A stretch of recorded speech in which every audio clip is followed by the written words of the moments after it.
early sunrise, the colors of the morning all inside your eyes. The world awakens in the light of the day.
Bom dia, igreja.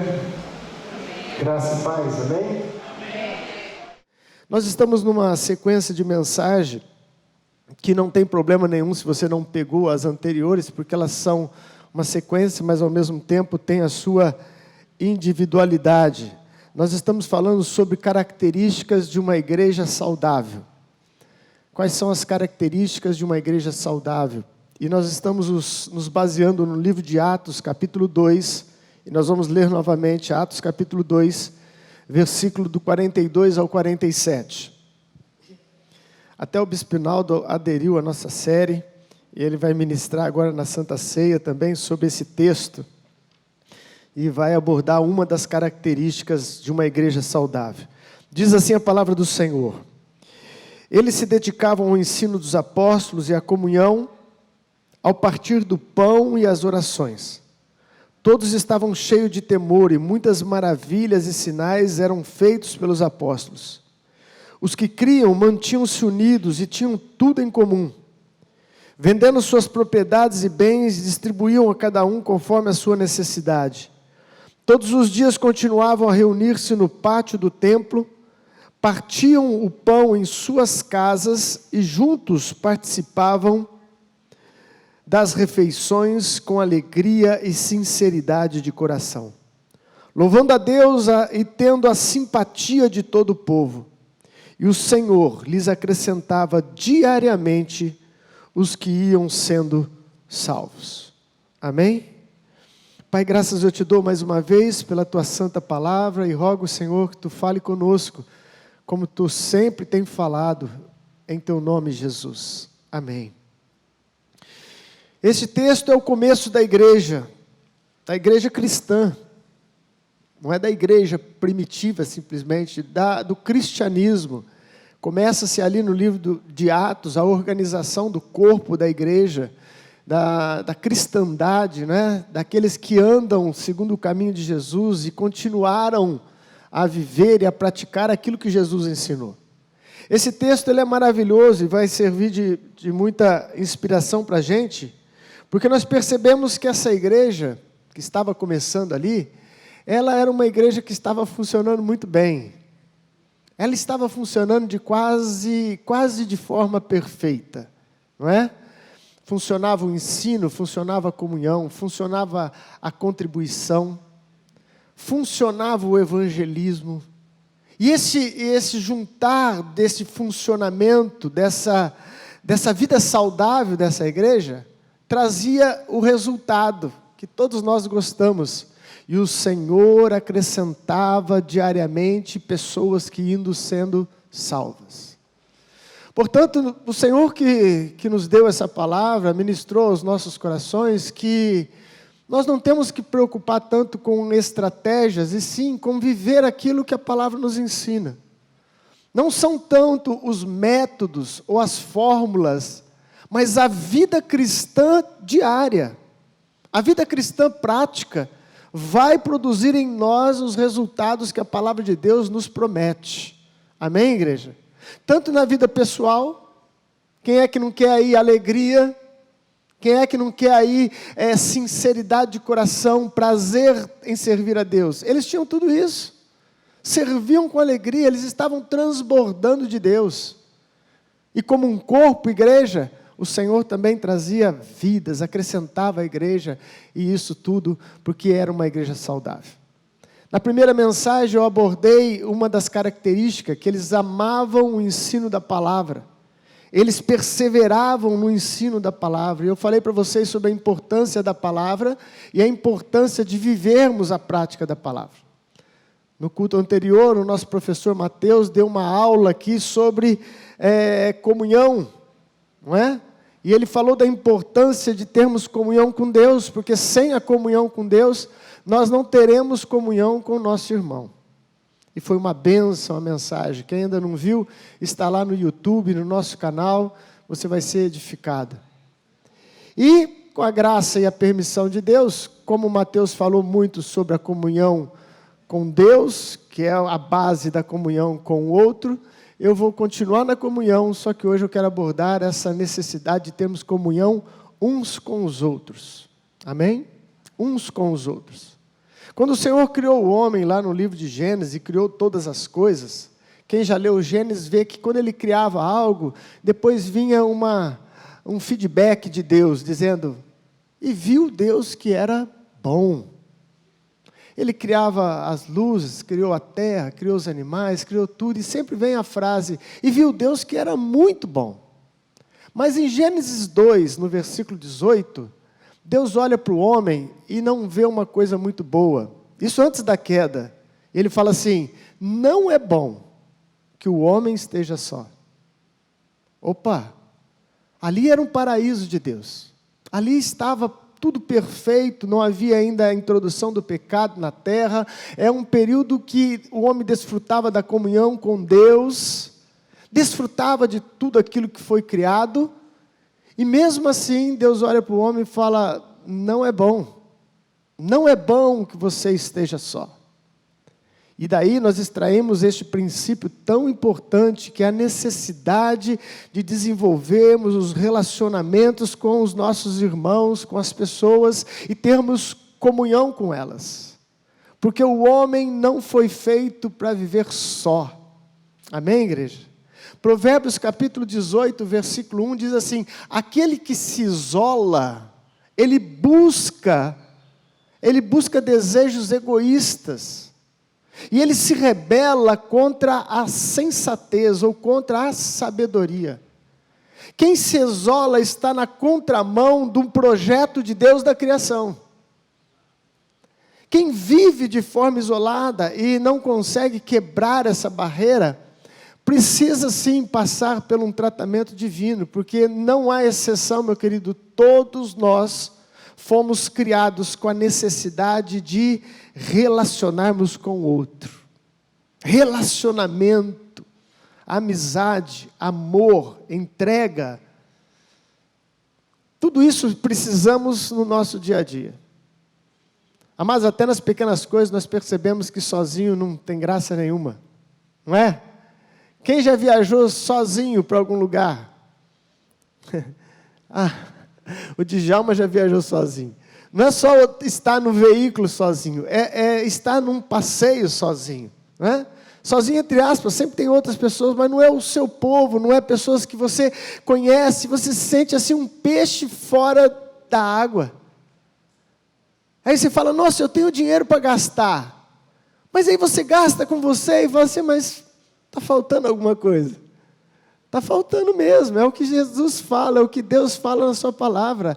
Nós precisamos do outro e só seremos plenos quando tivermos essa comunhão com o outro. Comunhão com o outro. E o Mateus, quando ministrou aqui a semana passada, foi Deus falando com a gente. Foi Deus nos corrigindo, foi Deus nos mostrando que nós, como igreja, vamos falar da nossa, né? Não podemos falar da do outro. Nós, como igreja que sede, nós temos um defeito, nós temos algo para ser corrigido. Nós temos aí no popular um calcanhar de Aquiles, que é uma parte de nós que precisa ser ajustada. E essa parte é a comunhão. Essa parte é o relacionamento mais profundo com o seu irmão. E eu quero, com a graça de Deus, nessa ministração, mostrar para vocês a importância dos relacionamentos. Né? O que está por trás dos relacionamentos? Amados, relacionamentos é uma força poderosa, tanto para o bem quanto para o mal. Maus relacionamentos estragam. Maus relacionamentos contaminam. É por isso que a palavra de Deus muitas vezes nos exorta, dizendo que nós não deveríamos nem comer junto com aqueles irmãos que se dizem cristãos, mas na verdade não são. Falando de um tipo de pessoa que veste uma carapuça de cristão, mas é um lobo, às vezes, no meio do povo de Deus.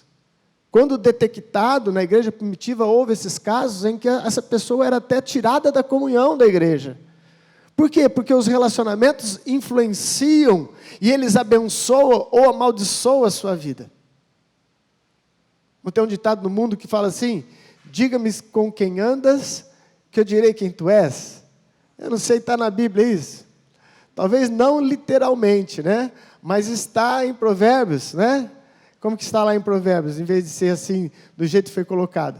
As más companhias corrompem os bons costumes. Relacionamentos. E em nome do Senhor, pela sua graça, eu quero então mostrar para vocês a importância da comunhão nos relacionamentos. Em primeiro lugar, através da comunhão nos relacionamentos, nós somos fortalecidos. E nós vamos ler alguns textos para afirmar essa coluna de forma clara. Atos, capítulo 28, versículo 15. É uma passagem que o apóstolo Paulo estava precisando de comunhão, estava precisando de relacionamentos, de consolo.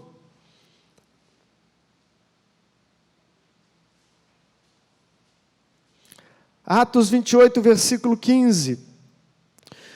Então, Paulo chega a Roma, e ele diz lá, os irmãos dali tinham ouvido falar que estávamos chegando, e vieram até a praça de Ápio, e as 3 vendas para nos encontrar.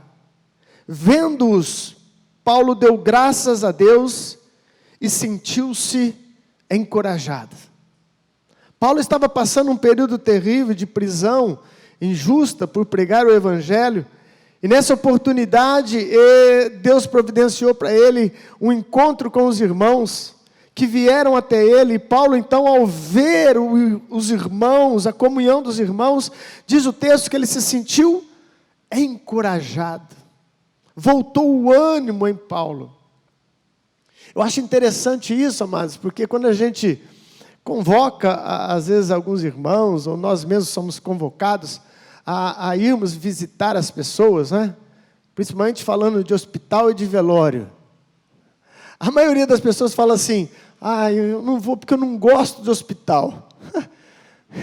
Quem é que gosta de hospital, gente? Só se for um médico que trabalhar lá, um enfermeiro, e mesmo assim precisa saber se gosta, né? Ou se é realmente a profissão, né? Mas ninguém gosta, porque o ambiente é um ambiente de sofrimento. Você chega ali e você não vê festa. Você vê pessoas doentes, você vê criança doente, você vê pessoas padecendo, você vê um quadro ruim, então o ambiente não é bom. Aí a igreja do Senhor Jesus diz assim, eu não vou porque eu não me sinto muito bem no hospital. Mas aí é que está, meu querido, é por isso que nós temos que ir. Porque quando nós visitamos alguém que está enfermo no hospital, acontece o que aconteceu com Paulo. As pessoas se sentem encorajadas, confortadas. E este é talvez o maior motivo, além de uma oração que a gente faz, clamando pela misericórdia de Deus, para que haja cura, e Deus pode curar, mas às vezes não acontece do jeito que a gente pensa. Mas de todo jeito, a nossa presença já traz cura na alma. Velório é a mesma coisa. Quem é que gosta de ir em velório? Eu não gosto de ir em velório. Que legal, que novidade. Por que a gente vai num velório? Porque nós queremos ser solidários com as pessoas, principalmente que ficaram, estão sofrendo a perda de alguém. Então você vai lá e a sua presença traz ânimo, traz graça para a vida das pessoas. A comunhão do corpo da igreja é uma maneira que Deus faz para que você seja encorajado. Encorajado. Talvez você por algum motivo desanima da fé, desanima da igreja, desanima de andar no caminho do Senhor. E quando você então recebe os irmãos, Deus faz um milagre através da vida deles e você sente graça e encorajamento que vem de Deus. Amém, igreja? Segunda coisa dentro deste quesito é a questão de sermos consolados. É quase que junto o fortalecimento com o consolo. Mas Paulo mostra no livro de Coríntios, 2 Coríntios, capítulo 7. Olha como Deus agora usa outra pessoa. Olha o processo nos relacionamentos. Pois quando chegamos à Macedônia, não tivemos nenhum descanso, mas fomos atribulados de toda forma, conflitos externos e temores internos. Deus, porém, que consola os abatidos, consolou-nos com a chegada de Tito. Olha a vida do nosso querido apóstolo Paulo.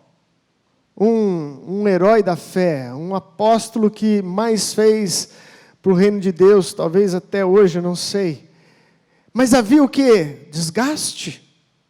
Havia lutas internas, lutas externas. Quando Paulo conta da sua vida no evangelismo e a sequência de tribulações que ele teve, a gente fala, opa, o que é isso?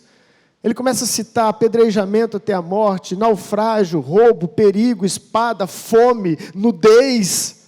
E a lista é enorme. Então esse homem sentia a necessidade também de ser consolado. Os líderes e aqueles que estão em posição maiores, às vezes são vistos pelo corpo da igreja como super-heróis da fé. E na verdade não é nada disso. Somos mais frágeis do que talvez vocês mesmos. Pregamos, fazemos, corremos, mas há momentos que precisamos de consolo, de amizade, de confraternização, de comunhão com as pessoas. E Paulo, neste momento, foi consolado. Ele diz, Deus mandou o consolo. Mandou o consolo através de quem? De um anjo? Não. De um querubim, de um serafim? Não. Ele mandou através de um irmão chamado Tito. Você está me entendendo, igreja?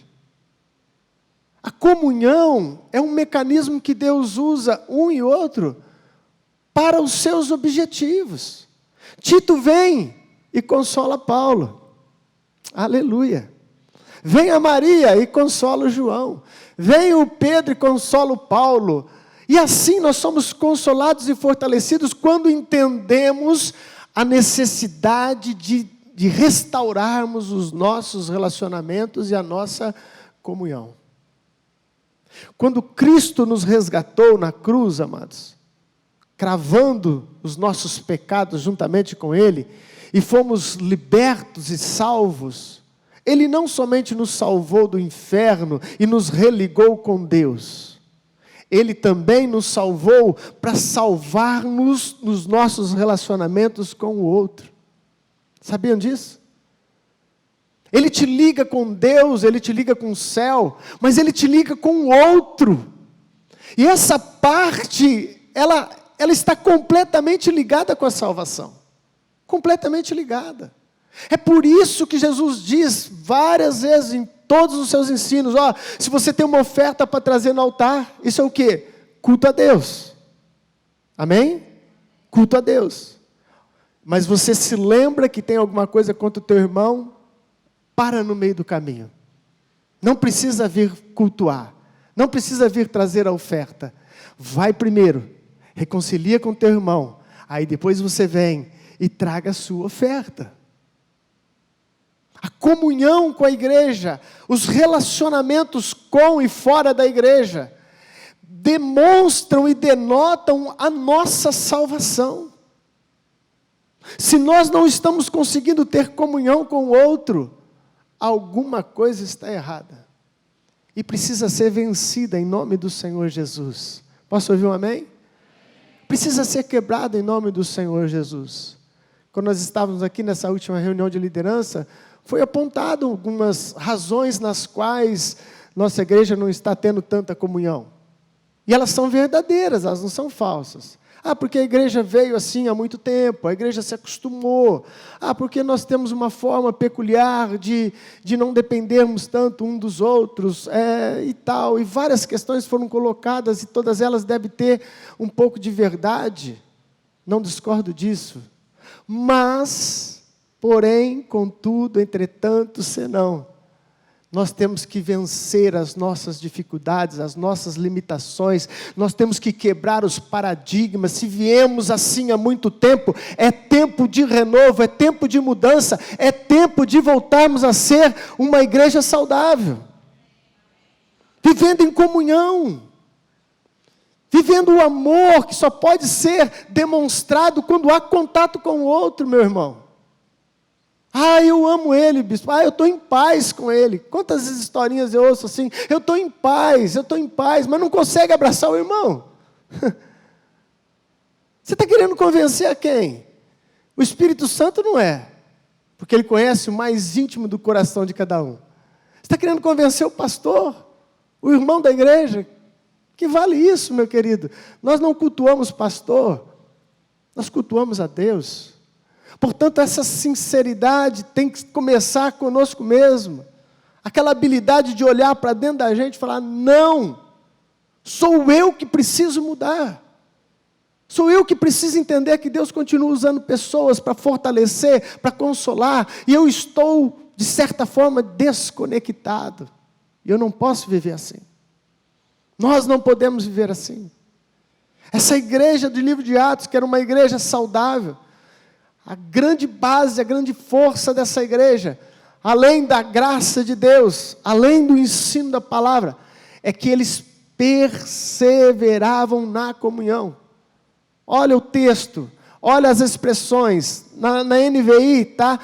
Em vez de perseveravam, eles permaneciam.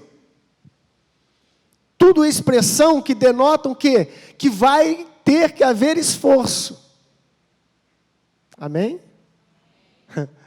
Para se conquistar isso, que muitas vezes o inimigo rouba, ou engana, ou cega, coloca venda nos nossos olhos, vai ter que haver esforço. Eles tinham que perseverar neste âmbito de comunhão. Segunda coisa, a importância da comunhão nos relacionamentos. É que através da comunhão nos relacionamentos, nós nos alimentamos espiritualmente. E eu já preguei sobre esse texto, mas nunca tinha reparado nesse detalhe. Evangelho de João, capítulo 15, versículo 5. Na verdade, todo este capítulo é maravilhoso, é aquela analogia que Jesus faz da videira, né? Que ele é a videira verdadeira e nós somos os ramos. Diz lá no versículo de número 5, eu sou a videira, vocês são os ramos. Se alguém permanecer em mim e eu nele, esse dá muito fruto. Pois sem mim vocês não podem fazer coisa alguma. E essa tem tantas lições aqui maravilhosas. Eu já até preguei sobre esse texto. Mas tem um detalhe que passa despercebido aqui para a gente. E que o Espírito Santo trouxe à tona. Ele está dando um exemplo de uma videira, ok? Ele é a videira, ele é o tronco, ele é a fonte. E nós somos os ramos, ok? Os galhos. Todos nós somos os galhos. E os galhos só permanecem vivos porque estão ligados à videira. Amém? Aleluia. Mas, como é que chega aos galhos a seiva, a energia, o alimento? Será que uma videira, o tronco que é o alimento principal, que vem da busca das raízes, ela vem e chega no último galho sem passar pelos demais? Não, é impossível. Qual é o processo? Todos estão ligados na mesma videira. Só que o meu galho talvez esteja ligado no galho do Renato. E aí, se o Renato não passar para mim a seiva, eu seco lá na ponta. Ou seja, nós todos como igreja, como comunidade de Cristo, estamos conectados. E para que você seja alimentado, você tem que permanecer conectado a mim. No João, na Maria, no Manuel, no Joaquim. Quem está me entendendo? É por isso, amados, que o provérbio diz que aquele que se isola, ele é alguém egoísta, ele está se rebelando contra a sabedoria, contra a sensatez, porque se você não manter essa comunidade e essa comunicação com o corpo, você perde alimento espiritual. Presta atenção, meu querido, quem são os irmãos que se afastam? Quem são os irmãos que na caminhada abandonam o caminho? Geralmente são pessoas que vão se afastando aos poucos. Preste atenção nisso. O irmãozinho está faltando muito. O irmãozinho era ativo na igreja, já não é mais. Ele, quando estava na igreja, acabava o culto, estava abraçando todo mundo. Hoje acaba o culto, você olha, ele já foi embora. Não deu tempo nem de você dar um abraço. Essa pessoa, sem perceber muitas vezes, está se desconectando. Aí o que acontece? Não recebe alimento da videira.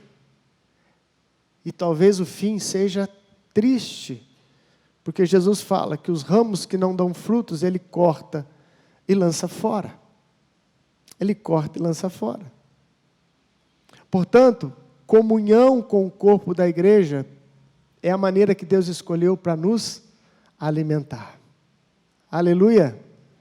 Nós estamos sendo alimentados agora, porque estamos ligados neste corpo. Neste corpo. Outra coisa que acontece quando nós temos comunhão uns com os outros, está aí no livro de Mateus 18, 19 e 20. Nós somos visitados por Deus. Vou aproveitar e ler dali para ir mais rápido. Também lhes digo que se 2 de vocês concordarem na terra, em qualquer assunto sobre o qual pedirem, isso lhe será feito por meu Pai que está nos céus. Pois onde se reunirem 2 ou 3, em meu nome, ali eu estou no meio deles. Texto muito citado para aqueles irmãozinhos que vêm da abertura no culto e tem poucas pessoas. Então, para consolar os irmãos, ele fala, não faz mal, quando tiver 2 ou 3, Jesus está aqui, glória a Deus, aleluia. Que é uma verdade, né? Mas que contém mais verdades aí. A verdade maior desse texto é que há uma pluralidade. Não é um, muito embora Deus manifesta a pessoas no singular, sem dúvida alguma. Eis que estarei convosco, não é? Se bem que ele falou a um grupo naquela época, mas Deus está em nós, habita em nós. Então há uma visitação pessoal, sem dúvida alguma. Mas como eu diria aqui para não ser herege, há uma visitação especial quando estamos juntos. Amém, igreja? Há uma visitação especial. Jesus falou assim, quando tiver 2 ou 3, então já é uma comunhão maior. Então nessa comunhão maior, há uma manifestação da visitação de Deus sobre as nossas vidas. Os maiores avivamentos, amados, não começou somente num quarto com uma pessoa. Pode ser que começou com várias pessoas, que começou a buscar num quarto de forma intensa, mas veio quando estavam juntos. Veio quando o corpo estava ligado. Veio quando o diabo é desmascarado. Sabe por quê, amados, o diabo é desmascarado? Porque a cruz me trouxe reconciliação com meu irmão. E quando eu não vivo isso, é o diabo que está vencendo. É o inimigo das nossas almas que está rindo. Muitas vezes dentro do corpo da igreja, nós que temos que ser a luz do mundo e o sal da terra. É por isso que Jesus disse, quando vocês forem cada um com o outro, aí então, eu serei reconhecido. Eles verão Deus em vocês, por causa da união, da comunhão, dos relacionamentos sarados por Deus. Aleluia! Relacionamentos sarados por Deus. E em terceiro lugar, que eu aprendo com a comunhão, e nós vamos terminar com isso, eu quero ministrar na sua vida. Através da comunhão, nos relacionamentos, nós somos cuidados e cuidamos. Somos cuidados e cuidamos. Talvez seja essa, no meu ponto de vista, uma das principais razões, principal necessidade de mantermos um corpo unido, uma comunidade unida, uma comunidade que vive realmente a ligação de um com o outro, porque nós podemos ser cuidados e podemos cuidar os outros. Olha o que o apóstolo Paulo fala em 1 Coríntios capítulo 12, versículo 25 e 26. Primeira carta do apóstolo Paulo, no capítulo 12, versículo 25 e 26. Diz assim: a fim de que não haja divisão no corpo, mas sim que todos os membros tenham igual cuidado uns pelos outros. Quando um membro sofre, todos os outros sofrem com ele. Quando um membro é honrado, todos os outros se alegram com ele. Nessa analogia, Paulo está fazendo a comparação com o corpo físico. Ele diz: a igreja do Senhor Jesus é como um corpo, onde o cabeça é Cristo, o Senhor, aquele que governa, aquele que dá a direção, aquele que dá o comando. Amém? Quem dá o comando na sua vida? Aleluia. Se for Jesus, Ele é o cabeça. E ele fala, mas nós, como indivíduos, somos como os membros de um corpo. Somos o corpo, mas individualmente somos membros. Então ele começa a fazer essa analogia. E ele fala disso nesse capítulo. Olha, o olho, porque não é boca, não pode dizer, eu não sou do corpo. O dedão do pé, porque não é tão bonito. Olha que dedão do pé não é nada bonito, né? Ele pode dizer, porque eu não sou os olhos, eu não sou do corpo. E Paulo vai fazendo essa comparação de forma inteligente, dizendo que todos os membros do corpo, uns de forma mais honrada, outros menos honradas, de mais prestígio, de mais beleza, outros menos beleza, todos eles fazem parte do corpo, e todos eles cumprem a função no qual foi criado. Amém? Parece simples um dedão do pé, mas tira ele para ver a dificuldade que você vai ter para se equilibrar em pé. É assim. Mas na exegese final, ele fala o seguinte: por isso nós temos que cuidar um dos outros. Por quê? Porque quando um membro está sem cuidado, ele fica doente, todo o corpo sofre. Sim ou não, igreja? Basta um espinho no dedo. Olha que doença, não é nem doença, né? Coisa simples, um espinho que entrou, uma unha encravada, e o teu corpo todo sente por causa daquela besteirinha, por causa daquela coisinha à toa. O corpo sente. Por quê? Porque estamos ligados. E essa comparação que o apóstolo faz do corpo, é lógico que ele está espiritualizando e trazendo para a igreja. Meu irmão, todos nós temos importância, e quando alguém está doente no corpo, todo o corpo deveria sofrer junto. Mas e quando é honrado? Aí que é melhor ainda. Quando uma parte do corpo é honrada, todas as outras partes deveriam se alegrar junto. Infelizmente, não é sempre que vemos isso. Sim ou não, como diz o pregador.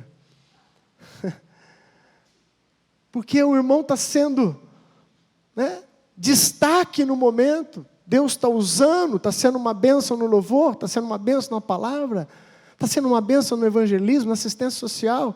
Às vezes provoca inveja. Ao invés de ter provocado no irmão alegria. Porque essa pessoa está no mesmo corpo. É o seu dedo, meu irmão. É o teu pé. Por que você está com inveja do teu próprio pé? Por que você está com inveja da tua própria boca? Porque ela fala bonito?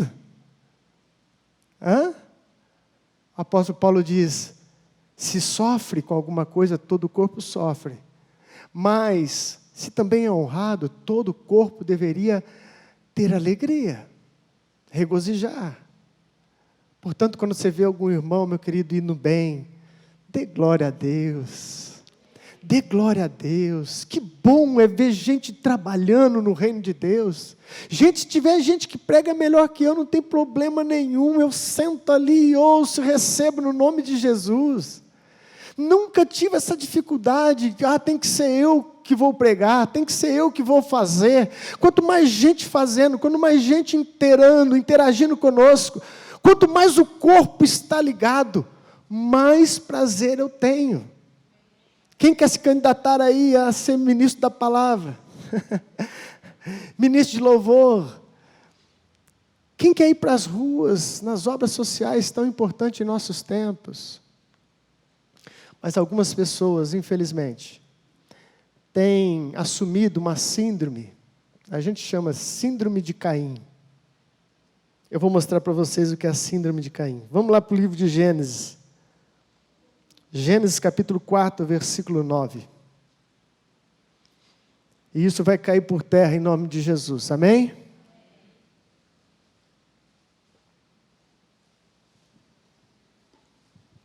Primeiro livro da Bíblia, Gênesis, capítulo 4, versículo 9. Então o Senhor perguntou a Caim, onde está o seu irmão Abel?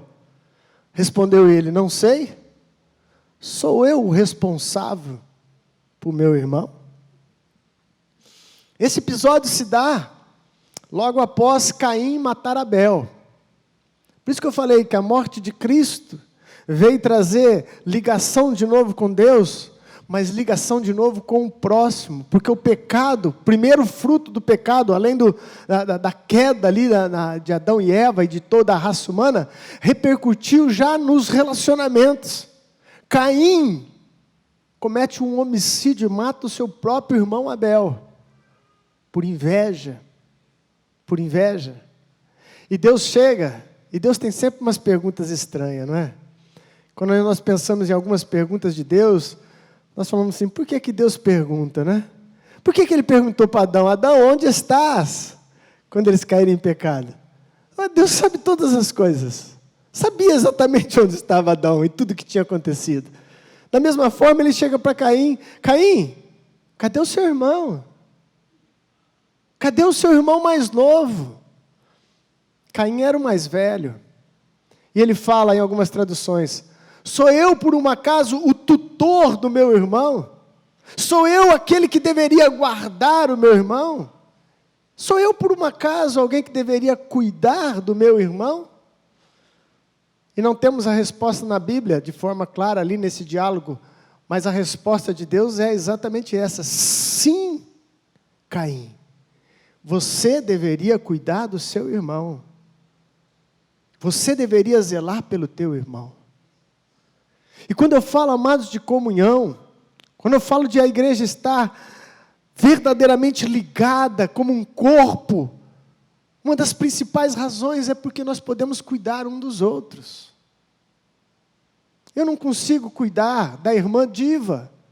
Por quê? Porque eu não tenho contato direto com ela, a amo, conheço toda a sua família, mas o grupo que ela estava, O grupo de comunhão, o PGD, pequeno grupo de discipulado, que é liderado pelo Mateus, consegue cuidar dela, porque está perto dela. Então, por que nós temos a necessidade de termos na igreja pequenos grupos? Para mantermos comunhão, para mantermos cuidado, para recebermos alimento do alto, para termos a presença de Deus, não somente nos domingos, mas também durante a semana, na comunhão do corpo da igreja. Posso ouvir um amém? Não deixe essa síndrome de Caim tomar o seu coração, meu querido. Sim, eu e você temos que cuidar dos nossos irmãos. Por que Deus acrescentaria famílias e famílias para uma igreja que não tem cuidado dos seus?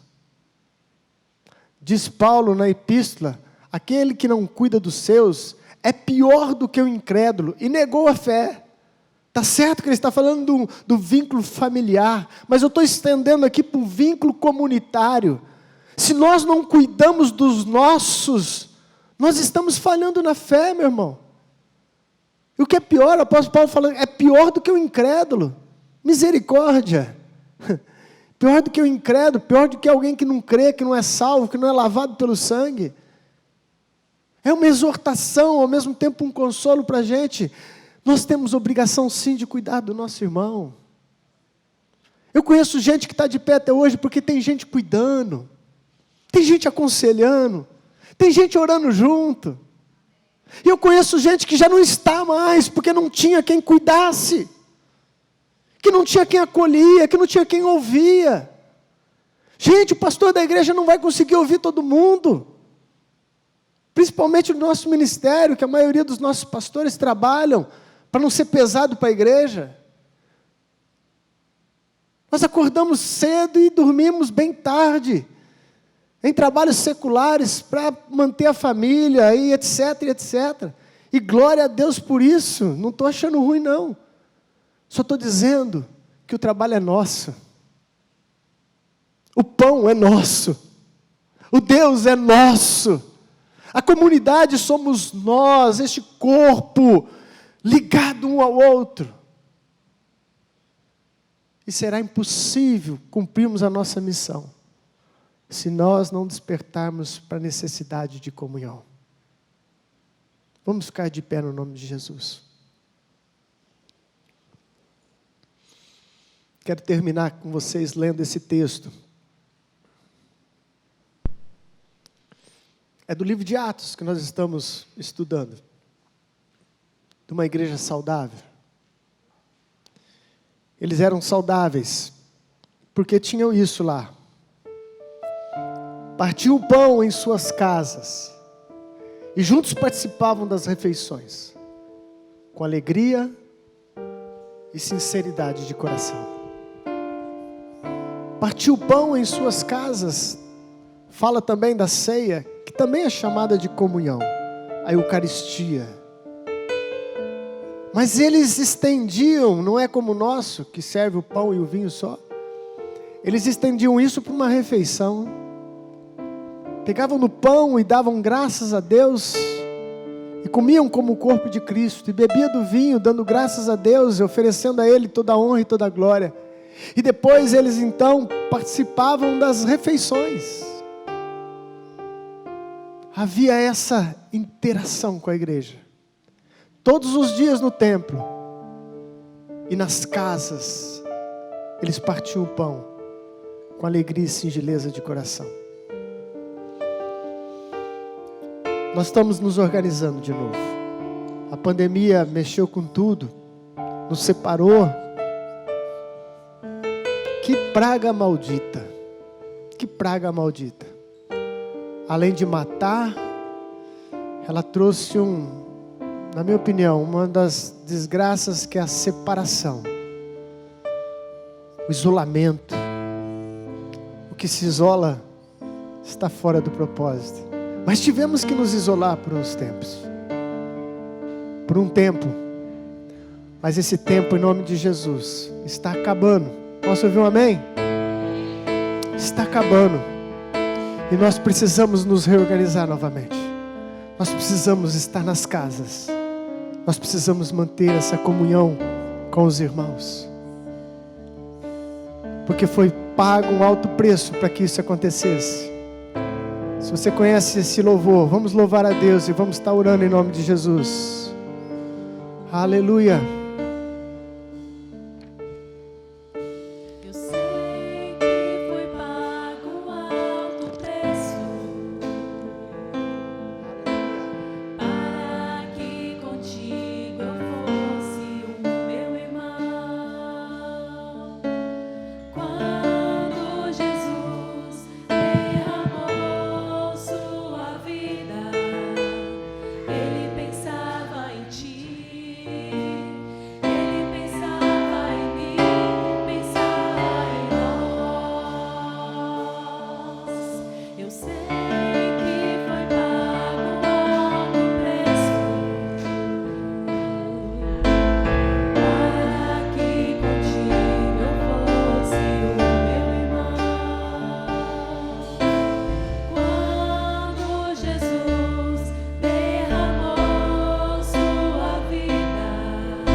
Vamos orar.